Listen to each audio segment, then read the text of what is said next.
Job Happy with OMK Santo Laurentius. Halo, welcome to Cucupi.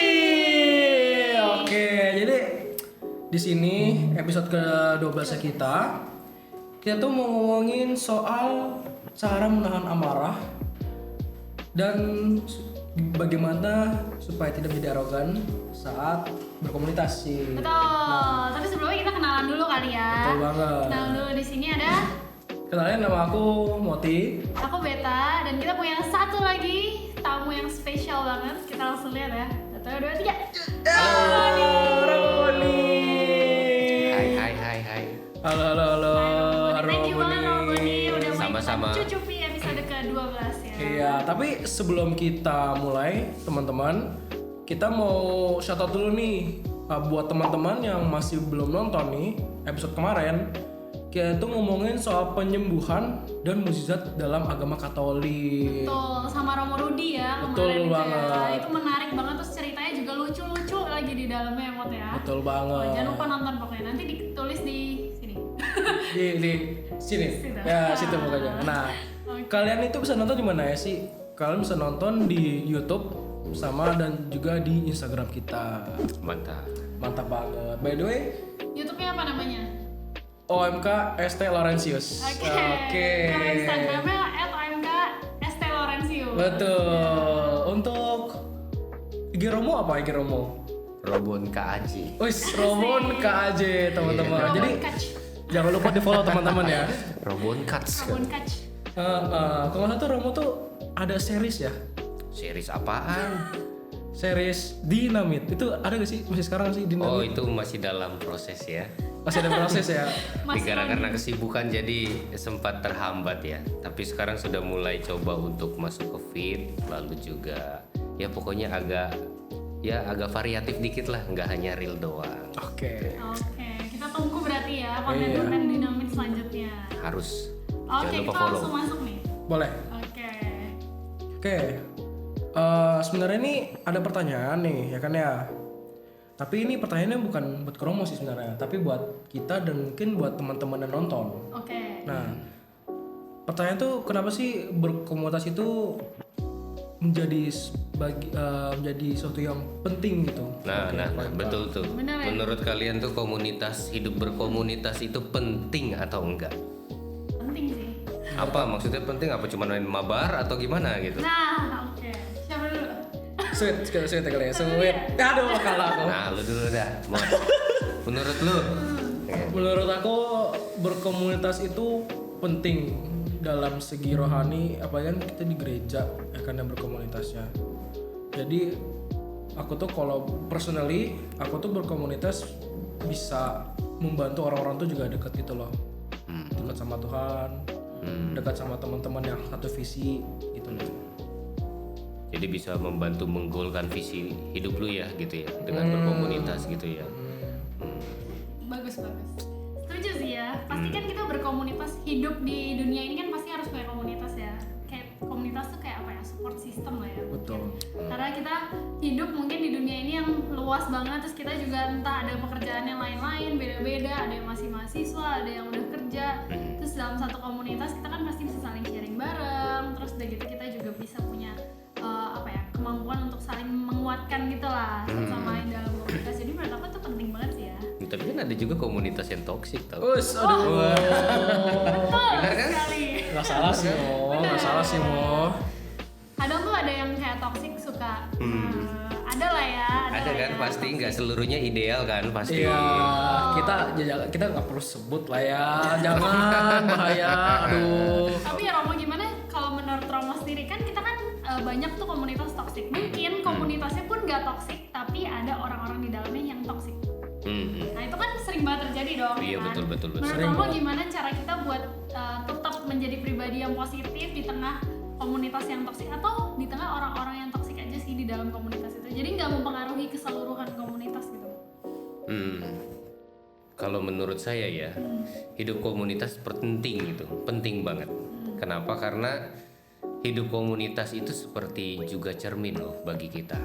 Jadi kita bisa mengukur sebenarnya positif, negatif kita itu dengan juga bercermin dari orang lain gitu. Apakah Nah, dengan bergaul kan kita bisa dapat feedback gitu ya dari mereka gitu. Oh, lu tuh orangnya gini gitu. Bisa positif ya bisa negatif gitu. Yang pasti kalau kita hidup berkomunitas itu pertama genuine aja gitu. Kamu harus menjadi diri kamu sendiri gitu ya. Nggak perlu pasang topeng-topeng lah ataupun pencitraan, bahasanya sekarang tuh kayaknya nggak perlu lah.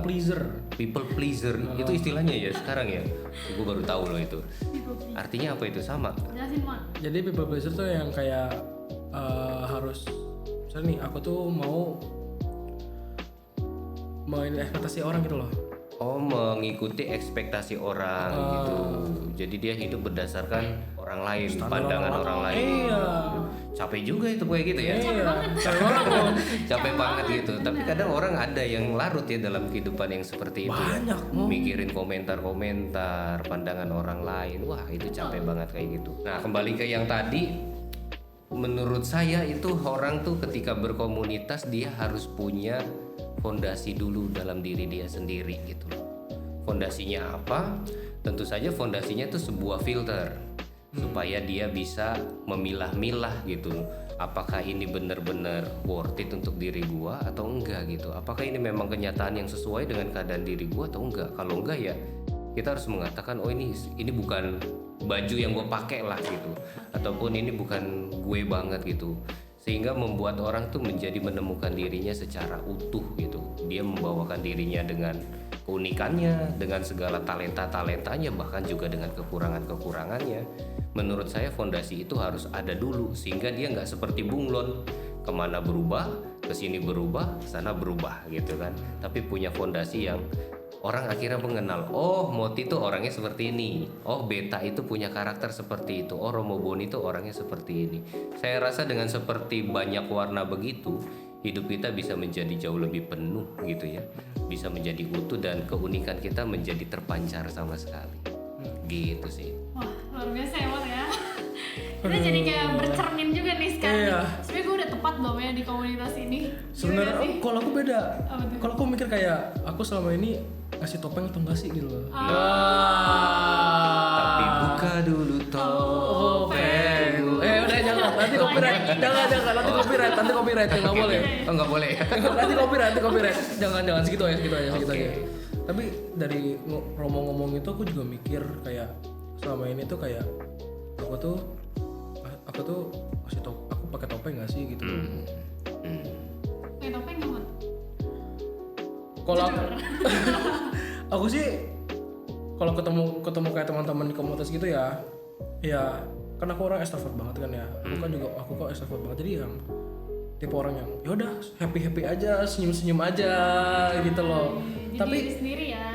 Tapi yang bikin aku bingung kayak sampai besok kayak sedih gitu, tiba-tiba sedih nih. Jadi aku bingung kayak sebenarnya tuh aku happy tuh seneng gitu loh. Bedanya apa? Jadi kayak Happy gitu loh, apa kayak seneng? aku nggak tahu senyumnya tadi itu topeng atau enggak. Itu. Oh, lebih ke situ ya. Aku mikirnya gitu. Jadi pada saat hadir tuh sebenarnya ya udah jadi diri sendiri, tapi setelah selesai baru kayak berefleksi. Sebenarnya gue bener kayak gitu ya. Iya gitu, kayak aku takutnya kayak melakukan hal yang salah gitu loh. Tapi kita nggak bisa mengendalikan orang lain juga ya dalam di dalam komunitas itu atau di Betul. dalam pergaulan dia mau berekspektasi seperti apa tuh. Kita juga nggak bisa ngatur ya. Benar. Nah kadang tuh ada yang kayak suka emosi dalam menghadapi masalah, kan biasa kita maunya ya udahlah santai gitu kan. Calm. Kalau kayak khotbah Romo Boni tuh kemarin jangan terlalu reaktif, jangan langsung reaktif gitu, tapi diresapi dulu gitu kan. Nah kadang tuh mungkin nggak sampai diresapi tapi udah keburu emosi duluan. Namanya emosi ya kadang Betul. langsung dar gitu. Langsung offset. Clapnya tuh langsung udah gitu ya, langsung otomatis gitu aja gitu. Ya sih gue juga pernah ngalamin. Kayaknya kita semua pernah gak sih? Pernah ya, pasti ya, benar-benar. Langsung offside. Oke. Kata gue set gitu ya. Oke. Krik bentar ya. Gimana nih, Mon? Ya, Oh iya, lanjut aja kalau nih. tadi marah itu kan emosi terus jadinya marah gitu. Tapi kan itu kadang jadi menyakitkan perasaan orang lain kan ya, Mon? Betul. Nah itu gimana caranya kita mengatasi atau mengontrol diri kita lah supaya nggak sampai orang lain tuh sampai sakit hati lah dengan perkataan kita, perbuatan kita atau ya emosi kita itu yang mungkin sesaat. Kalau misalnya ditanya bagaimana cara kita mengontrol dirinya ya, ini agak susah gitu. Bisa kita melihatnya sebelum itu terjadi ataupun sesudah itu terjadi. Kalau misalnya sebelum itu terjadi, maka kita pasti punya kontrol diri yang sangat kuat gitu dalam menyalurkan kemarahan kita. Yang harus kalian ingat ini menurut saya, apapun bentuk kemarahan, kemarahan itu merusak relasi. Pasti. Ya, benar sih. Namanya marah, walaupun tujuannya positif dan lain sebagainya, pasti ada sesuatu yang retak dalam relasi itu. Jadi sebisa mungkin orang tuh sebenarnya harus mampu mengontrol emosinya sendiri. Nah itu yang saya katakan sebelum. Sebenarnya kita punya waktu jeda gitu loh untuk mengekspresikan kemarahan kita. Tergantung dari frekuensinya ya. Kalau misalnya tingkat kemarahannya ini sudah sampai ubun-ubun, katakanlah begitu ya. Ya, yang tadi kita sering sharingkan, kadang kita langsung otomatis aja begitu. Tetapi kalau misalnya kita sudah punya semacam kontrol diri yang kuat, pasti kita mampu gitu ya, agar jangan sampai kita disetir oleh perasaan yang langsung muncul yang membuat kita marah tersebut. Sepersekian detik itu sangat membantu loh untuk oke, gue marah, menyadari bahwa gue marah banget nih, dan gue masih punya kontrol gitu terhadap diri gue sendiri bagaimana untuk mengekspresikan itu sendiri. Biasanya orang-orang seperti ini itu ditanda itu dengan misalnya dia begini, sabar gitu. Jadi ada gerakannya gitu ya. Ada gesturnya gitu ya, sabar gitu, atau dia remas-remas gitu atau gimana gitu untuk semacam menekan gitu ataupun memberikan jeda dalam mengekspresikan emosinya. Dan biasanya itu nanti kadarnya tidak terlalu meledak-ledak gitu. Orang-orang yang seperti itu ya, yang punya kontrol diri gitu, dengan gestur yang membuat mereka ya dia bisa mengerem gitu, menenangkan diri sebentar, walaupun dia tetap marah, tetapi mungkin kadarnya itu sudah berkurang gitu.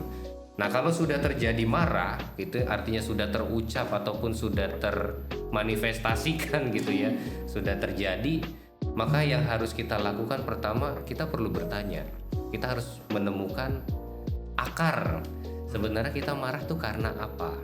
Apakah ini sebenarnya sesuatu yang memang harus kita marah, atau sebenarnya hanya bentuk arogansi aja gitu. Hanya bentuk arogansi, kesombongan, ataupun semacam ya benteng gitu ya, benteng untuk jaga pride dan lain sebagainya. Nah kalau sudah marah lalu kita melakukan tahap itu, nah ini kalau misalnya sudah terjadi retak relasinya, maka kita bisa mengambil langkah-langkah untuk memulihkan relasi kita itu bagaimana gitu. Memulihkan ya Mo ya, berarti lebih ke nurunin gengsi buat gimana tuh caranya buat memulihkan kembali, merekatkan yang tadi retak gitu lah ya. Iya, retak. Moti punya nggak pengalaman? Pasti butuh waktu, tapi paling nggak ada niat untuk istilahnya dempul apa yang sudah retak tadi gitu loh. Nah itu, jadi sebelum dan sesudah ada mekanismenya sendiri tuh dalam mengontrol kemarahan itu sendiri. Penyelesaian masalahnya berbeda lah ya caranya ya. Mungkin kalau sebelum berarti dikendalikan dulu, tenangin diri dulu gitu ya. Gitu. Jangan langsung berkoar-koar gitu ya. Kalau udah selesai dikoreksi diri. Iya. Itu dia. Wow, keren banget. Kalau dari pengalaman sendiri Romo atau Moti mungkin ada nggak sih pengalaman pernah kayak gitu, kayak udah kesel banget, terus kayak harus banget tapi mengkomunikasikannya gitu. Pernah nggak Mot? Gue kesel banget nih. Gue harus ngomong gitu. Gue pernah sih. Pernah. Tapi ini Moti dulu ya. Iya, Moti yang dulu. Nggak apa-apa. Moti yang dulu. Kan jadi pembelajaran ya. Waktu itu ada aku komunitas sama waktu itu pernah bareng sama Cisyaran juga ya.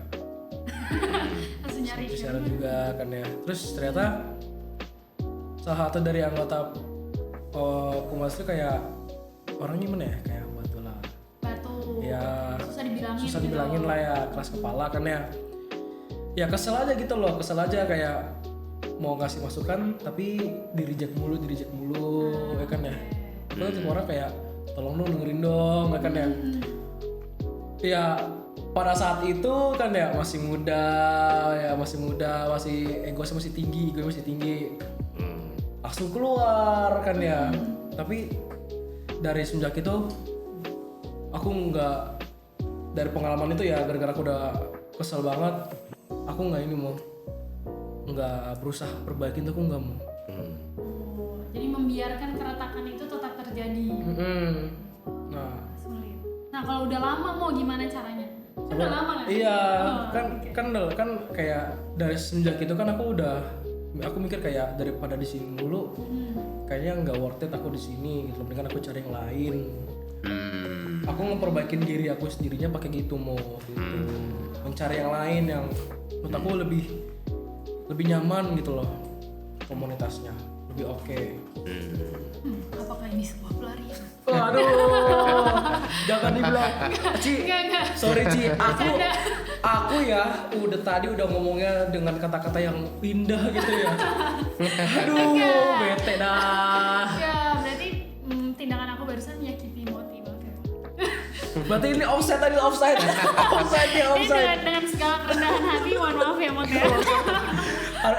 Tadi harusnya identifikasi dulu. Betul. Apakah sekarang udah baik atau belum? Iya. Ini kayak langsung study case ya. Iya. Aduh, baru dibilangin belum ada 5 menit Ci. Iya langsung gitu ya, reaktif gitu. Gak apa. Oke. Kalau Cimeta ada gak? Apa? Aku? Iya. Ada sih. Banyak lah ya kalau misalnya kayak gitu mah banyak lah pasti permasalahan tuh sering banget lah terjadi dan dihadapi gitu. Tapi aku tuh sering menganalogikan diri aku tuh sebagai orang yang mengendarai kendaraan gitu loh, entah motor atau mobil gitu ya. Kita kan pesawat, nah iyalah boleh lah. Itu kan kita kalau misalnya mengendarai mobil kan harus punya pengendalian diri yang baik ya. Betul. Nah itu makanya dalam mobil atau motor tuh juga dikasih spion kiri, kanan, depan gitu kan. Supaya apa? Supaya kita melihat ke depan, melihat ke kiri, kanan, ke belakang juga gitu kan. Atas ada sunroof tuh. Nah, Tuhan melihat tuh dari atas nanti gitu. Lewat sunroof. Ini lagi dagingin nih. Tahu nih. Kacau. Oke, lanjut Bet. Oke. Itu aku kayak sabar ya Putih emang gitu. Itu jadi kayak kita mengendalikan diri kayak kita mengendarai mobil aja gitu. Terus kan kalau misalnya di jalan kita nggak bakal tahu ya ada apa di depan, ntar ada yang motor nyalip lah Ya, atau apa ibu-ibu segala gitu, macam. ibu-ibu sen kanan Sen- dan kiri. Nah, Ah, bener itu. banget. Kadang kan kayak Teroboli juga. Enggak, saya sabar. Kasihanilah dia. Ampunilah dia karena dia tidak tahu apa yang dia perbuat. Iya, bagus. Kacau itu emang itu ibu-ibu kayak begitu. Kalau kata Kagem paham ya. Oke. itu. Oh, jadi pengendalian diri ya kayak gitu, kita lihat depan, kiri, Lihat kanan, banyak belakang. perspektif gitu ya. Terus kadang kalau misalnya ada yang bikin emosi, ya itu anggap aja orang-orang di sekitar kita itu kan nggak tahu ya, kita nggak bisa berekspektasi seperti apa mereka mau kemana, kita nggak tahu. Walaupun dia udah sen kanan belok ke kiri, tapi kan ya tetap aja ya kita juga nggak tahu sebenarnya nih orang maunya apa gitu. Nah itu kan tinggal pengendalian diri kita sendiri kan, apa mau gue tabrak lo sekalian gitu kan, atau kayak sabar, ampunilah sebab dia tidak tahu apa yang dia perbuat. Itu kan pengendalian diri ya mau. iya betul itu. Tapi harus diakui bahwa marah itu sesuatu yang melekat loh dalam diri manusia. Manusiawi ya, Jadi ya. kita ngomong tuh bukan berarti kita harus menampik realitas kemarahan itu. Itu pasti ada. Sekarang persoalannya bagaimana kan menyikapi kemarahan itu sendiri gitu. Jadi bukan sesuatu yang nggak normal kalau kita kalau marah gitu ya. Justru itu yang normal. Masalahnya adalah gimana sekarang orang mencoba untuk bersahabat gitu loh dengan kemarahannya itu sendiri. Betul. Oke. Kalau Romo pernah nggak, Mo? Kalau saya jujur pernah lah ya yang mengalami marah misalnya, tapi beruntungnya begini, dalam komunitas pastoran itu kalau misalnya ada yang tidak ideal gitu ya, misalnya kita mendampingi kelompok tertentu lalu kita marah gitu, nah kita tuh dengan bercerita kepada rekan-rekan kita yang lain itu sedikit memberikan obat penenang ya dari rasa emosi kita gitu loh. Jadi mereka memberikan perspektif lain, misalnya Romo Hadi, Romo Vincent, Romo Yudi, Romo Rudi itu menurut saya begini. Nah jadi kita tuh seperti yang Beta katakan, jadi banyak perspektif gitu ya. Sehingga ketika kita masuk lagi ke dalam komunitas itu, nah kita bisa menyampaikan ketidaksukaan hati kita itu dengan nada yang moga-moga bisa dipahami oleh mereka gitu. Jadi tidak selalu yang sifatnya langsung spontan aja dengan berbicara kepada rekan-rekan itu. Nah kita jadi kayak oh iya ya baiknya seperti ini gitu. Kadang ada yang miss gitu ketika kita marah kita nggak jernih sama sekali kan dalam menimbang menimbang persoalannya bagaimana, tetapi dengan bercerita kepada rekan-rekan yang lain, dengan teman-teman yang lain, nah kita jadi seperti yang Beta katakan punya perspektif lain dalam memahami persoalan itu. Nah itu yang membantu saya ya untuk tidak terlalu reaktif dalam menyampaikan ketidaksukaan. Persoalannya kan kadang yang terjadinya tuh at the time itu loh yang nggak ada filter itu sebelumnya gitu kan. Ya sudah terjadi sudah. Nah yang makanya tadi saya katakan sesudahnya juga perlu kita lihat apakah kemarahan kita ini sebenarnya bernilai atau enggak sih. Gitu. Kalau nggak bernilai ya kita harus berani mengoreksi diri, ya saya salah gitu. Mengakui gitu ya. Mengakui dengan rendah hati. Sekarang aku juga mulai mikir gitu sih. Dulu kalau kan dulu marah aja kan. Tapi sekarang kayak habis marah ngeliat ekspresinya kayak mikir lagi kayak bener gak sih tadi tuh cara marah bener gak sih gitu loh. Terutama kepada orang tua loh, ini penting. Gitu ya. Itu beda lagi mau Pada orang tua nih penting gitu. Kadang kan orang tua itu kan gengsi untuk minta maaf sama anaknya ya. Anak juga mungkin kadang gengsi mau. Dua-duanya gengsi. Iya untuk minta maaf. Anak tuh kadang lebih malas. Oh iya. Males gitu loh untuk minta maaf gitu, males lah gitu. Karena udah tahu gambaran, udah membayangkan kayak nanti juga kayak gini gitu. Tapi kalau orang tua dulu yang memulai itu sesuatu yang lebih berdaya dalam merekonsiliasi suasana ya gitu ya. Cuman masalahnya kan orang tua kadang egonya juga tinggi gitu, susah ya untuk mengakui bahwa ya kadang juga papa mama salah gitu. Kenapa jadi aku? Nah itu kan sebuah keutamaan yang juga harus dimiliki oleh orang tua, itu bukan selalu yang menggurui, tapi kadang juga kita harus kembali rendah hati gitu loh, bahwa as human ya kita punya sesuatu yang keliru lah kadang. Kita belajar ya, persiapan jadi orang tua. Nah persiapan nih kalian untuk jadi Persiapan orang jadi tua. orang tua. Masih lama. Persiapan kan emang lama ya. Jadi ingat teman-teman ya, jangan egonya jangan tinggi banget. Betul. Orang-orang tua juga jangan lupa ya. Berani banget lu anak muda, siapa yang ngingetin orang tua? Karena yang ngomong tadi nggak sih bukan aku. Romo. Saya ya. Iya. Jadi kalau ini ingat kata-kata Robon. Iya. Orang tua dan anak juga harus bisa egonya diturunin dulu. Ya bersinergi lah gitu, saling memahami bukan menuntut terus untuk dipahami. Betul banget. Sama tadi juga kita melihat bahwa komunitas itu penting ya Mot ya. Betul. Kayak tadi kan Romo di komunitas pastoral itu juga saling support satu sama lain, memberikan perspektif. Mungkin kita juga harus belajar nih jadi komunitas yang memberikan support tersebut, kasih perspektif yang lain gitu. Bukan yang kayak teman kita salah terus kita malah kayak oh iya dia salah tuh, lu harusnya gini. Salibkan dia gitu. Salibkan dia gitu. Iya, malah ngompor-ngomporin gitu kan ya kadang. Seru tapi sih. Ya, mungkin kita harus kurangin ya. Walaupun seru. Aku mau nanya mau, tadi kan yang kasus ya aku kan udah telanjur banget tuh mau, kan dan sekarang udah lama nih. Romo ada kayak cara gak sih, kan udah lama nih, cara buat rekonsiliasi gimana sih gitu loh? Yang pertama pasti gini deh, kalau kita mau melakukan sebuah rekonsiliasi itu yang menjadi pusat perhatiannya pertama diri kita. Iya. Gitu. Kita nggak usah memikirkan tanggapan dari pihak yang lain itu bagaimana. Yang penting kita membersihkan diri kita untuk lepas dari yang namanya dendam, dari yang namanya kemarahan, karena itu sangat membantu, sangat mempengaruhi bagaimana cara kita bertindak. Apalagi ketika bertemu dengan orang tersebut, kalau diri kita sudah adem terlebih dahulu, maka kita bisa melihat orang tersebut dalam kacamata yang baru, tidak dengan pengalaman yang sebelumnya gitu. Maka kemampuan untuk membersihkan diri, untuk dalam arti merilis ya, oh yang kemarin itu sudah terjadi seperti ini, kesadaran bahwa ada sesuatu yang bisa dibentuk lagi, dibangun lagi. Yang penting fondasi kita dulu gitu loh. Sementara kalau yang lain nanti responnya tidak sesuai dengan harapan kita, ya kita nggak terlalu kecewa gitu. Yang penting saya dengan kesadaran diri saya tetap menerima dia sebagai saudara, sebagai teman, tanpa harus memperhatikan pengalaman yang masa lalu gitu loh. Memang nggak mudah sih, kadang nggak bersih 100%, tapi paling tidak prosentasenya itu kita bisa melihat orang dengan kacamata yang lebih berbeda, dengan tidak dengan kacamata yang lama, dengan pengalaman itu yang membantu kita untuk melihat ya kadang dalam diri sesama kita itu memang ada imago Dei, ada wajah Allah yang juga senantiasa menjadi refleksi bagi diri kita itu untuk mencintai, untuk terus menghargai, untuk memberi kesempatan terus menerus. Nah, itu jadi fokusnya pada diri you dulu gitu, daripada kita fokus kepada orang lain gitu. Nah itu yang menjadi awal dari rekonsiliasi. Kalau dia tanggapannya baik, rekonsiliasi itu menjadi utuh dan sempurna. Wow. Gitu. Paham.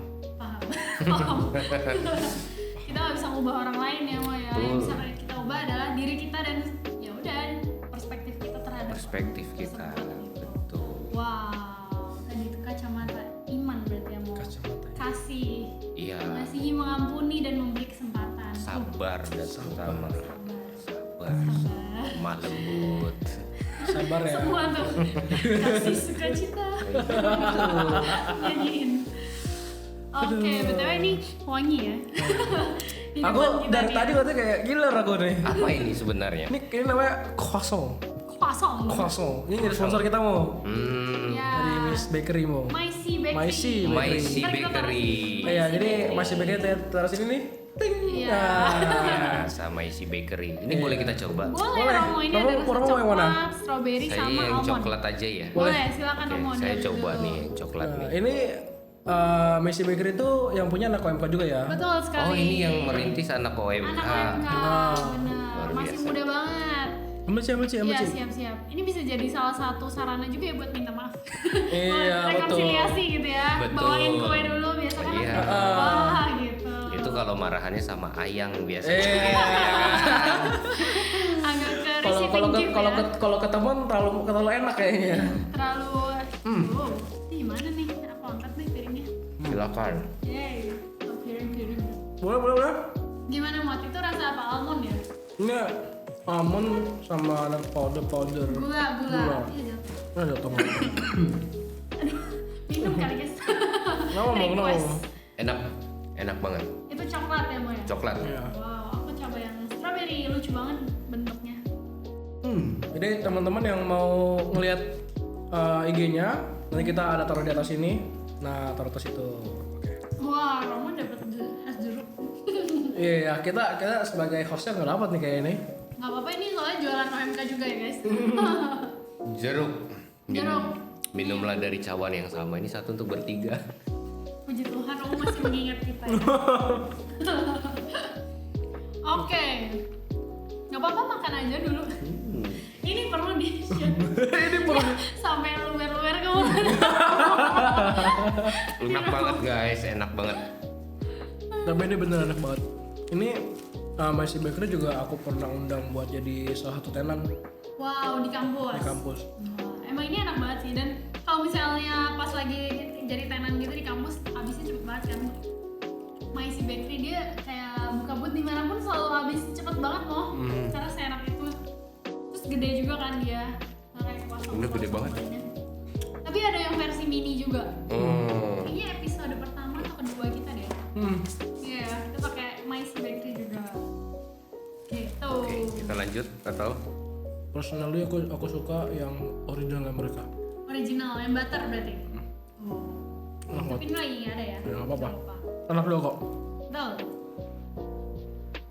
Oke. Kita lanjut ke teman-teman ya. Nah, Romo, aku mau nanya Mo. Itu gimana tuh, mau ditaruh dulu aja Pak? Taruh aja lah ya. Taruh dulu lah. Aduh, nggak tahu. Kita lanjutkan nantilah. Permakanan ini. Iya. Tapi emang enak sih. Bukan gini kita nggak mau habisin ya. Ya. Oke. Nah Mo, yang aku lihat-lihat ya Mo ya di gereja tuh apalagi di antara anak muda itu banyak anak-anak tuh yang mempunyai prestasi Mo. Prestasi yang misalnya banyak nih, misalnya di bidang akademik atau non akademik atau misalnya kayak olahraga deh. Mereka tuh cenderung bersifat arogan Mo terhadap orang lain Mo. Nah terus aku mau nanya gimana sih supaya kita nggak menjadi orang yang kayak gitu Mo? Gimana caranya supaya kita tidak menjadi orang yang seperti itu? Kalau saya boleh memberikan sebuah perspektif iman ya. Boleh. Sebenarnya orang bisa sampai titik arogan demikian, itu pasti dia punya satu kesadaran yang tumpul bahwa hidup itu adalah anugerah. Sudah terjawab belum sampai sini?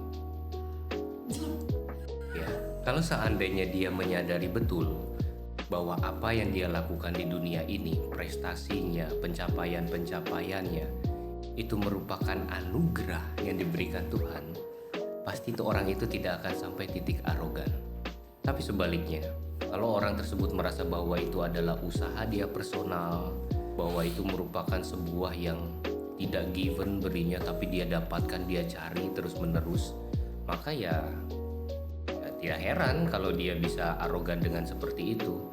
Semakin orang menyadari bahwa apa yang terjadi dalam kehidupannya itu merupakan pemberian, merupakan anugerah yang diberikan Tuhan, saya yakin dia tidak akan sampai pada titik arogan itu.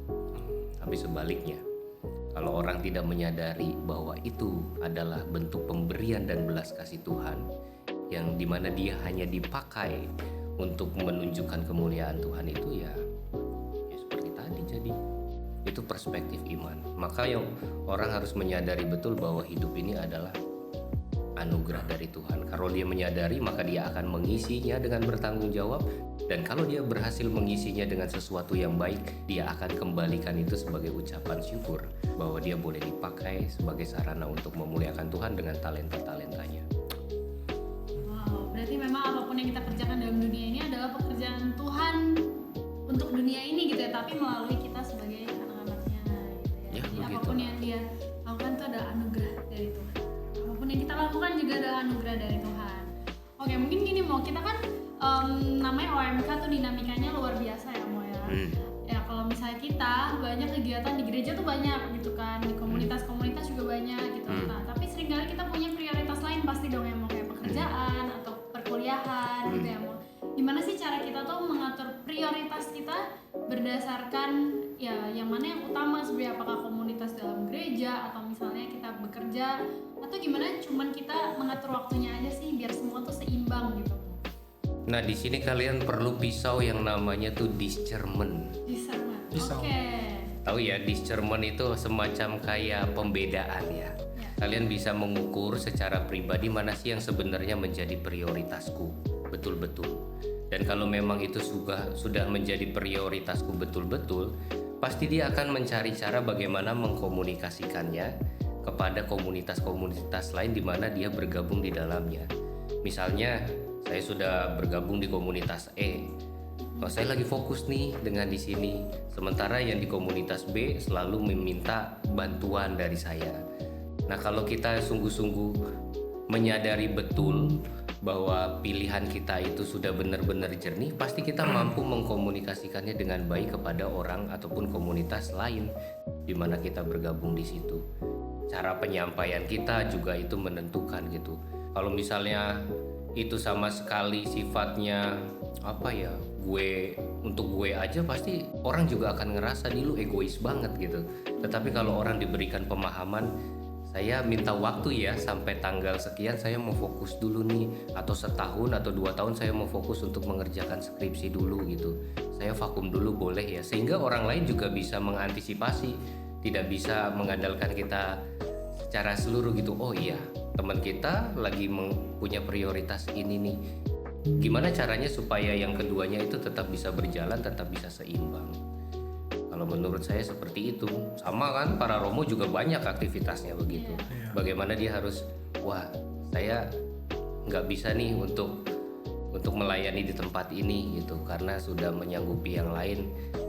Saya kasih usul gimana kalau tanggal sekian. Nah itu kan orang jadi mengerti, oh iya ya nggak bisa. Ya udah Romo tanggal sekian ya, oh iya cocok, oke gitu. Lebih bagaimana cara kita mencoba menghargai mereka, memahami kebutuhan mereka, dan mencoba mencari jalan tengah yang baik itu bagaimana. Begitu. Win-win solution ya. Betul, jadi. jadi harus hargai satu sama lain, benar ya Pak. Itu aku setuju banget sih Mo, kayak aku juga nulis buku ini nih Mo. Itu aku udah tulis kayak kita di setiap komunitas atau misalnya setiap pergaulan, pekerjaan gitu, kita harus respect each other, time, energy, and money. Betul. Karena kan ya kita semua pasti beda-beda kan ya. Betul. Kayak gitu. Wah, ini bukunya luar biasa. Iya. Ya Yang ini mau. jual ya guys. Nanti pakai kode promo aku OMK dapat diskon 20%. Buset. Namanya apa, Mo? Namanya apa, Mo? Namanya apa, Mo? Sukses dimulai dari mimpi, karakter, dan mindset bisnis. Asik. Fondasi sukses wanita muda. Asik. Untuk wanita. Wanita dong. Iya gak apa-apa. Karena kan OMK banyak yang wanita juga, Mo. Setuju. Jadi iya. Setuju. Terus kan kita juga kalau di komunitas OMK tuh paling banyak tuh OMK loh. Yang cewek maksudnya. Cewek. Bingung gak ya OMK? Terus diem. OMK yang cewek itu banyak banget. Makanya aku kepikiran kayak kayaknya bagus nih nulis tentang wanita. tapi kenapa Cici pilihnya soal bisnis ini tuh sih? Karena aku basicnya bisnis. Jadi kan aku juga kesehariannya bisnis. Jadi ya aku tulisnya tentang bisnis gitu. Tapi ini bisa dibaca buat siapa aja kok, kayak semua orang yang kerja, yang masih kuliah juga bisa gitu. Oh iya? Bisa, Wow. karena kayak gimana cara kita Kebaca. menentukan visi pribadi gitu mau. Karena kan kita kalau misalnya udah lulus kuliah gitu ya mau ya, kita tuh kadang bingung kalau misalnya sekolah kuliah tuh kan kita tahu ya, oh nanti ujungnya kita lulus gitu. Nah tapi kalau setelah itu bingung mau, jujur kayak bingung gitu loh. Gue harus kemana ya jalan, terus kayak misalnya kerja ujungnya apa ya yang mau aku capai itu apa ya gitu. Karena nggak ada yang kayak ngasih tahu gitu. Makanya kita harus bisa menentukan visi kita sendiri. Betul. Luar biasa. Belinya di mana, Ci? Ini ebook tapi, jadi aku cuma nyetak satu cuma buat keliling-keliling doang. Tapi Oh, belinya iya. ebook, jadi bisa dicek Instagram @female.youthpreneur. Oke, female at @female.youthpreneur. Ah. Nanti di sini. Sini ya nanti di sini. Ya. Tuh. Nanti bisa langsung cek di IG-nya ya. Instagramnya benar. Dengan promo code-nya Aku OMK. aku OMK. Oke. Mantap. Oke. Jadi Thanks ya. iya, mungkin bisa di sum up kali ya. Oke, boleh. Mungkin tadi kalau misalnya aku coba merangkum semuanya gitu ya, mau dari tema kita gimana sih cara menahan amarah atau emosi dalam berkomunitas. Yang pertama pasti komunitas itu penting banget berkomunitas. Kita juga harus punya pengendalian diri yang sangat baik ya Mo ya. Itu pasti perlu latihan ya Mo. Pengendalian diri yang baik itu perlu latihan. Nah kita juga punya kan ini bulan ini ya Mo, September tuh BKSN kan ya Mo. Bulan Kitab Suci Nasional. Dan OMK itu lagi ngadain acara yaitu Rebound and Recharge. Nah itu ada seminar dan juga EKM Moti. Nanti di sana kita bisa belajar bersama dari tokoh-tokoh yang ada di Kitab Suci. Bagaimana kita ya itu tadi bisa belajar untuk pengendalian diri mungkin ya yang utamanya gitu. Dengan rebound untuk kembali melihat apa sih yang Tuhan mau dalam diri kita, sama recharge. Jadi kita menambah lah istilahnya, menambah daya kita, menambah isi pikiran, hati. Jadi sehingga apa yang keluar dari diri kita, apa yang keluar dari ucapan, perbuatan, keseharian itu ya mencerminkan wajah Allah lah ya, semoga. Amin. Amin. EKM kita tuh kalau salah tanggal 29 ya? 29 September ya teman-teman. Di Gereja Santa Laurentius di Ruang Kasih. Kasih.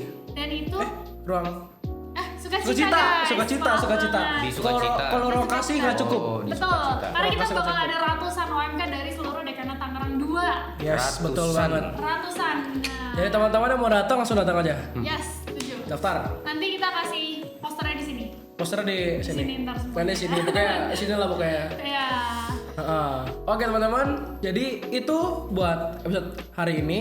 Tapi sebelum itu ada kata-kata Quotes lah ya. quotes lah ya dari Romo Romo. nih. Romo, pesan untuk Kata-kata anak ya. muda. Pesan untuk anak muda, ingatlah bahwa kemarahan itu pasti merusak relasi. Tetapi apa yang sudah retak itu masih bisa direkonsiliasi. Wah. Paham,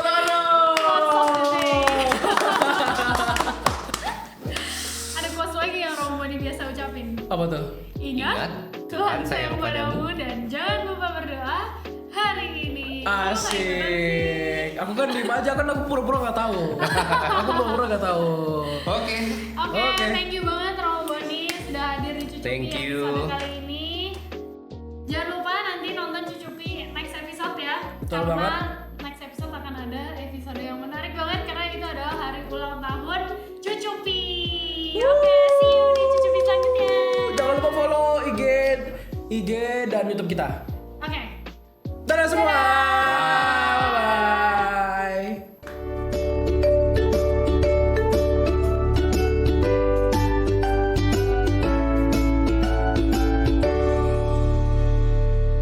Cucupi, Job Happy with Lemka Santo Laurentius.